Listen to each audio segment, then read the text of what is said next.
Mutton বলে beef খাইয়ে দিলেন। হিন্দু না মুসলিম? আপনি মুসলিম, আপনাকে শুয়োর খাওয়াই জোর করে। এ কি কাণ্ড! কলকাতার দামি রেস্তোরাঁয় খাসি বলে বিফ খাইয়ে দেওয়া হলো, নাকি পুরোটাই চক্রান্ত? ভোটের আগে বিজেপিকে কি সুবিধা পাইয়ে দেওয়ার জন্য এই ধরনের ঘটনা ঘটানো হলো? কোনটা সত্যি কোনটা মিথ্যে? চিকেন প্যাটিস বিতর্কের পর আবার খাওয়া নিয়ে নতুন বিতর্ক। পার্ক স্ট্রিটের ঐতিহ্যবাহী রেস্তোরাঁ অলিপাব, আর তাকে ঘিরেই এখন জোর চর্চা। পার্ক স্ট্রিটে ঐতিহ্যবাহী রেস্তোরাঁ অলিপাবে গিয়ে বিফ স্টেক খাওয়ার পর ক্যামেরার সামনে দাঁড়িয়ে ধর্মীয় আবেগ আহত হবার কথা বলেছেন সায়ক নামে একজন সোশ্যাল মিডিয়া ইনফ্লুয়েন্সার, যার ফলস্বরূপ সোশ্যাল মিডিয়ায় নানা মত উঠে আসছে। ভিডিওতেও ইনফ্লুয়েন্সার দাবি করেন তাকে না জানিয়েই এই গোমাংস পরিবেশন করেছে রেস্তোরাঁর কর্তৃপক্ষরা। তার সেই লাইভ ভিডিও নিমিষের মধ্যে ভাইরাল হয়।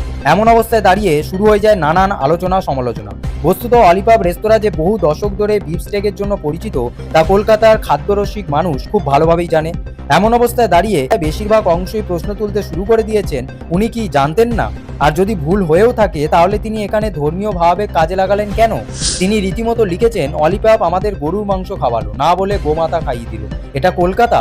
এখানেই প্রশ্ন উঠতে শুরু করে দিয়েছে। তিনি সরাসরি ধর্মীয় ভাবাবেগ তুলে ধরলেন। তিনি কি সরাসরি বিজেপির থেকে টাকাকে এই ধরনের আচরণ করলেন? ভোটের আগে কি নতুন সাম্প্রদায়িক বিতর্ক তৈরি করার চেষ্টা করলেন? রাজ্যের সাম্প্রদায়িক সম্প্রীতিকে তিনি ভাঙতে চাইলেন? সোশ্যাল মিডিয়া অনেকে দাবি করছে যে সায়ক নাকি একজন ব্রাহ্মণ হয়েও বিভিন্ন সময় গোমাংস ভক্ষণ করেছেন। একজন সোশ্যাল মিডিয়া ব্যবহারকারী লিখেছেন, প্রতি বছর ঈদের সময় সায়ক আর ওর টিম বারাইপুর মংরাহাট এলাকায় রিয়াজের বাড়িতে আসতো। এখানে আসা যাওয়া করে বিফ বিরিয়ানি থেকে শুরু করে নানান খাবার খেত, আর সেই সময় লাইভও করতো ওর পেজ রিয়াজ আর রিয়াজের ভাবির পেজ থেকে।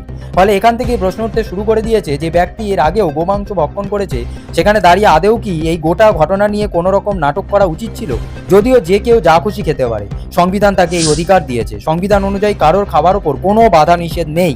একজন হিন্দু ব্যক্তি তার যদি ইচ্ছা হয় তিনি অবশ্যই গোমাংস ভক্ষণ করতে পারেন, এতে কোনো সমস্যা নেই, কারণ সংবিধান তাকে অধিকার দেয়। কিন্তু সেই একই ব্যক্তি কোনো বাদ বিচার না করে হঠাৎ করে সোশ্যাল মিডিয়ায় দাবি করলেন যে তাকে না জানিয়েই দেওয়া হয়েছে। দাবি অনেকেই নস্যাৎ করে দিয়েছে। কেবলমাত্র পাবলিসিটি এবং ভিউ পাওয়ার জন্যই কি বাংলার সাম্প্রদায়িক সম্প্রীতি নষ্ট করার চেষ্টা করা হলো? এই ধরনের রাজনৈতিক বিশ্লেষণমূলক ভিডিও দেখতে আমাদের ইউটিউব চ্যানেলটিকে অবশ্যই সাবস্ক্রাইব করুন।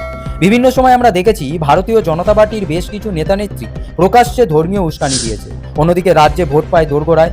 এমন অবস্থায় দাঁড়িয়ে বিজেপিকে সুবিধা পাইয়ে দেওয়ার জন্যই কি এ ধরনের কর্মকাণ্ড হচ্ছে? পরিকল্পিতভাবে এই ঘটনা কি ঘটনা হয়েছে? অন্যদিকে ইনফ্লুয়েন্সার বিতর্কের মধ্যেই নিজের সেই দাবি করা লাইভ ভিডিও ডিলিট করে দিয়েছেন ইতিমধ্যে। এখানে আবারও বিশ্বাসযোগ্যতা নিয়ে প্রশ্ন উঠে যাচ্ছে। তাহলে কি তিনি সত্যিই মিথ্যে কথা বলেছিলেন? তাহলে কি তিনি যা দাবি করেছিলেন তা তিনি নিজেই ফিরিয়ে নিলেন? যদিও এই ইনফ্লুয়েন্সারকে নিয়ে বিভিন্ন সময় বিতর্ক হয়েছে। আপনাদের কি মনে হয়, গোটা ঘটনা পরিকল্পিত নাকি সত্যি সত্যি এমন ঘটনা ঘটেছে? নিজেদের মতামত কমেন্টে অবশ্যই জানান।